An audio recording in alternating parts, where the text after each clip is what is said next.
국민의힘은 고민이 커지고 있습니다.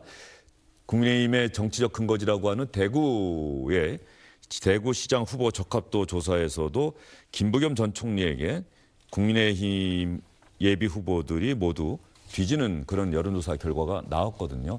과연 앞으로 지방선거가 본격화될 경우에 장동혁 대표를 비롯한 지도부의 지원 유세, 이건 또 어떻게 될 것인지 오늘 배현진 의원이 라디오에 출연을 했는데, SBS 라디오 김태현의 정치쇼에 출연했는데, 배현진 의원 얘기 한번 들어보시죠.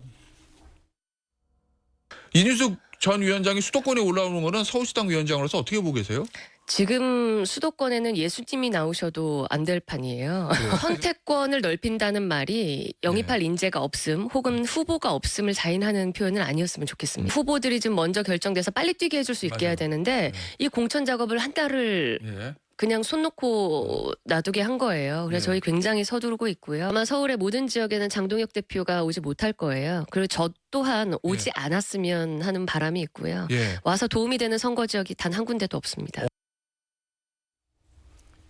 김용태 의원, 야, 같은 당 의원이 대표한테 저런 얘기해도 돼요? 지금 저 상황이 지금 국민의힘의 상황인 거예요? 배현진 위원장 같은 경우 이제 가처분 인용되는데 거기에 대해서 당 대표나 당 지도부가 어떤 사과나 이런 거 없다 보니까 감정적으로 여러 일들이 있을 것 같아 충분히 이해가 되고요. 실제로 그런데 배현진 위원장의 말씀에 또 중요한 의미가 있는 것이, 저도 이제 경기 북부의 국회의원이지만 경기 북부가 기본적으로 저희 당세가 전통적으로 강했던 지역입니다. 그런데 지역을 돌다 보면 사실 장동혁 대표 힘 실어주라고 말씀하신 유권자를 제가 보질 못했습니다. 장동혁 대표 왜 이러냐, 이정현 공관위원장 왜 이러냐, 당이 정말 어쩌려고 이러냐, 이런 안타까운 걱정의 말씀들이 대다수예요.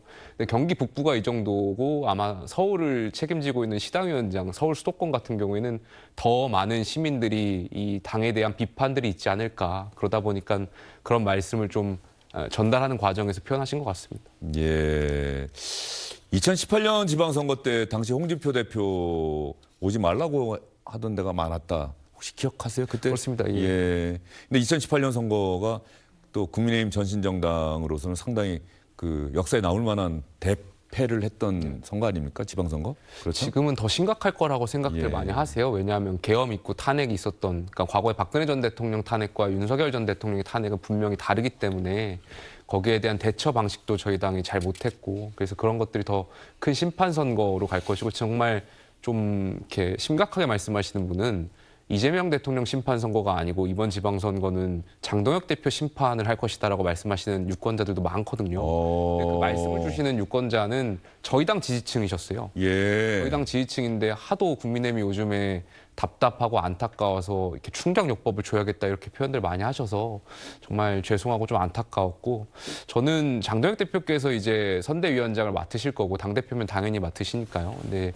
지원 유세를 나오실 텐데, 지원 유세를 나오면 분명히 윤어게인 강성 지지층들이 함께 오실 거란 말입니다. 네, 뭐 그분들이 소수라고 하더라도 그분들이 이 유권자분들하고 만나고 있는 후보자들의 입장에서는 굉장히 곤혹스럽겠죠. 그러다 보니까 당대표가 오시는 것이 그렇게 후보자들 입장에서는 달가운 일은 아니실 거라고 생각하고, 아마 당대표께서 어떤 지역에 가겠다라고 하면 당대표실에 좀 빼달라고 말씀하신 지역도 많지 않을까 이렇게 예상도 됩니다. 예, 이런 상황에서 국민의힘의 서울시장 후보들이 있지 않습니까? 지금 3명, 박수민, 윤희숙, 오세훈 3명의 후보들이 있는데, 각각 이 선거대책위원회 구성과 관련해서 이 선거대책위원회 구성은 오세훈 서울시장이 혁신선대위 구성해야 된다라는 요구를 계속하고 있는데, 장동혁 대표는 공천 다 마무리된 다음에 그때 선대위 출범해도 됩니다.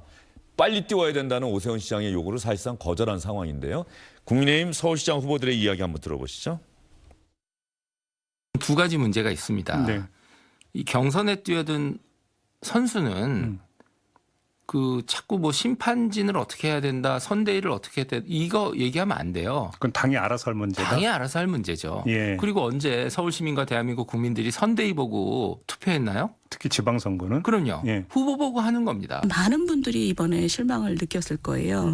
그리고 그 내용이라도 그러면 본인이 이루질 못했어요. 당 지도부는 아무것도 그 변화한 게 없는데, 입장이 지금 변한 거는 오 시장의 입장만 변했을 뿐이에요. 그래서 저는 이렇게 유불리를 계산하는 모습이 이렇게 당이 어려울 때는 좋지 않다고 생각합니다. 서울 수도권에서 승리하려면 중도층께 소구할 수 있는 그런 당의 브랜드 이미지 또 전략 이런 것들이 필요한데 그것을 가능케 하는 선대위가 출범하지 않으면 서울 수도권의 선거를 치르기 어렵다는 관점에서의 중도 확장 선대위를 조기에 발전시켜 주실 것을 당에 요청드린 내용입니다.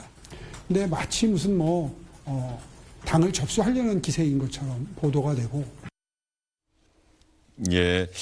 지금 서울시장 후보 세 사람의 이야기를 들어봤는데 조금 전에 배현진 의원 수도권은 예수님이 오셔도 안 될 것 같습니다라고 하는 것과 맞물려서 지금 뭔가 이게 시작이 이미 다 현장에서 후보들이 정책 갖고 경쟁하고 막 뛰어야 되는 상황에서 선대위를 어떻게 할 것이냐 뭐 이런 부분 갖고 여전히 제자리 걸음하고 있는 것 아니냐는 얘기가 나올 법해요.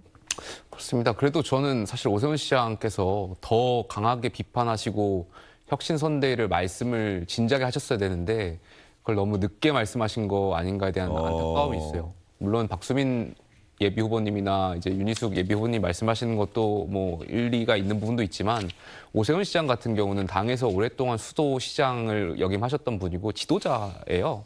근데 이 당이 지금 많은 시민들한테 비판을 받고 지지율도 거기에 따라서 못 나오고 있는데 상식적이지 못한 것들을 했는데 지도자였으면 당연히 당에 대한 충고와 조언을 하셨어야 된다고 생각이 들고 그걸 너무 늦게 말씀하신 거 아닌가. 그리고 너무 신사적으로 완곡하게 말씀하시는 거 아닌가. 그런 더 전 강하게, 더 세게 비판을 하셔야 된다고 생각이 들어요. 그게 오세훈 예비 후보뿐만이 아니라 시장으로서, 지도자로서의 저는 자격이라고 생각을 합니다. 예. 오세훈 시장이 더 일찍 요구를 하든지 아니면 어차피 등록할 거였으면 일찍 등록을 하든지 아니면 계속 혁신선대위 요구를 할 거였으면 아예 혁신선대 요구가 받아들여질 때까지 등록을 하지 말든지 뭐 이런 여러 가지 그 평가들이 지금 나오고 있는 것 같은데 손성민 의원 보시기 어떻습니까? 기자들의 평가는 또 어떤지? 결국은 지금 혁신선대위라는 추상적인 어떤 기구를 이야기하지만 본질은 구조에 있지 않나 뭐 그런 측면에 집중해야 되지 않나 싶어요.